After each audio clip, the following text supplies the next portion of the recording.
દેશભરમાં તાજેતરમાં તિરુપતિ બાલાજી મંદિર પ્રસાદ મામલે વિવાદ સર્જાયો છે। દેશના મંદિરોમાં જતા યાત્રિકો અને દર્શનાર્થીઓના મનમાં પ્રસાદને લઈ અનેક પ્રશ્નો ઉદ્ભવી રહ્યા છે।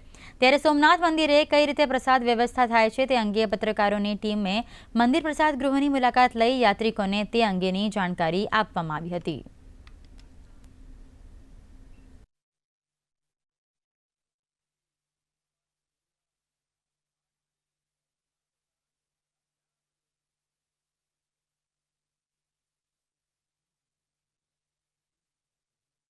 સોમનાથ ભગવાનના દર્શનાર્થે આવતા યાત્રિકો માટે ટ્રસ્ટ દ્વારા ચૂરમાના લાડુ, મોહનથાળ અને મગસના લાડુ આ ત્રણ પ્રસાદ ટ્રસ્ટનું જે રસોડું છે ત્યાં બનાવવામાં આવે છે। ખાસ કરીને પ્રસાદ બનાવવા માટે જે રો મટીરિયલ ઉપયોગ કરવામાં આવે છે એ પણ A1 ગ્રેડનું વાપરવામાં આવે છે।